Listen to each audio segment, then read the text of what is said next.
Olá! Hoje a gente vai mergulhar numa das histórias mais poderosas e, ao mesmo tempo, misteriosas da fé: os milagres de Fátima. Pensa só, são acontecimentos de mais de um século atrás que continuam inspirando milhões e milhões de pessoas pelo mundo com uma mensagem incrível de fé e esperança.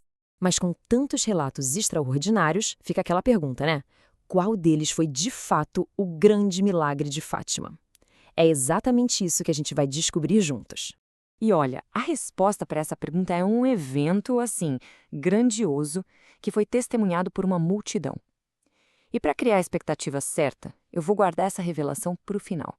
Fica por aqui porque, eu garanto, a espera vai valer muito a pena. Então, para a gente conseguir entender a dimensão do grande milagre, primeiro a gente precisa dar um passo atrás e conhecer os sinais que vieram antes. Lá em 1917, antes do espetáculo público, começaram a acontecer várias graças mais pessoais, ali ao redor dos pastorinhos, sabe? Foi como se o terreno estivesse sendo preparado. E os relatos são fascinantes. Pensa comigo, ovelhas que inexplicavelmente pastam num campo e não tocam numa única planta valiosa. Ou então um homem que era atormentado por soluços por anos a fio e de repente é curado. A própria mãe da Lúcia, que os médicos já tinham desenganado, recuperou a saúde do coração. E talvez o mais emocionante, um filho que estava desaparecido volta para casa dizendo que foi guiado por uma visão da Jacinta. Cada um desses eventos era como um sussurro do céu, sabe? Reforçando que algo muito especial estava acontecendo ali. E essa santidade toda, que nasceu lá em 1917, ela não ficou no passado, não. Ela ecoa até hoje. Para a gente entender esse impacto mais moderno, vamos dar um salto no tempo, lá para o século XXI. É lá que a gente vai encontrar um milagre específico que fez com que o Francisco e a Jacinta fossem declarados santos pela igreja. Essa história aconteceu aqui no Brasil, em 2013. Um menino de 5 aninhos, o Lucas, sofreu um acidente terrível. O diagnóstico dos médicos era muito duro. Ou ele morreria, ou, na melhor das hipóteses, ficaria em estado vegetativo para sempre. Diante do impossível, a família e um grupo de freiras se apegaram à oração, pedindo a ajuda de Francisco e Jacinta. E o que aconteceu em seguida, bom, simplesmente desafia a ciência.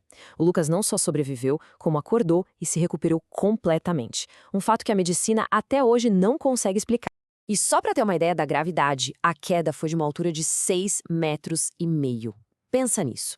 Os ferimentos eram tão graves que a equipe médica achava impossível ele sobreviver, e muito menos se recuperar sem nenhuma sequela.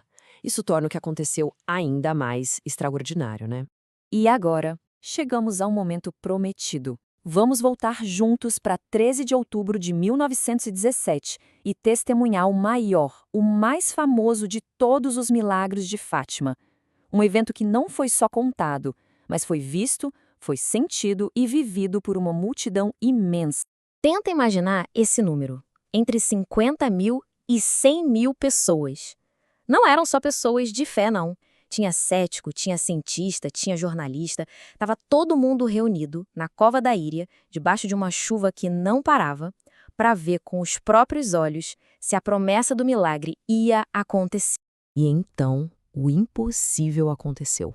Aquela chuva torrencial parou, de repente. As nuvens se abriram e o sol apareceu. Mas não era o sol que a gente conhece.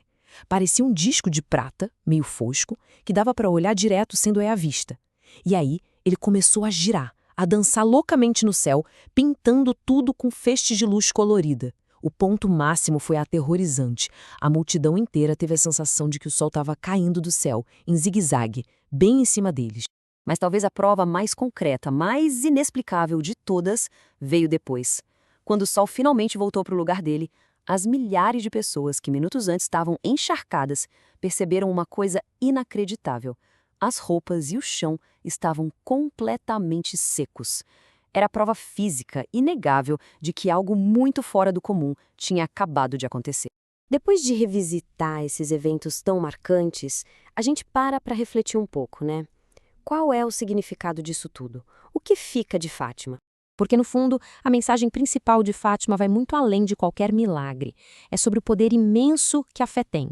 É um convite para a gente acreditar na nossa capacidade de encontrar luz, mesmo nos momentos mais escuros, e de cultivar a esperança, mesmo quando tudo parece perdido.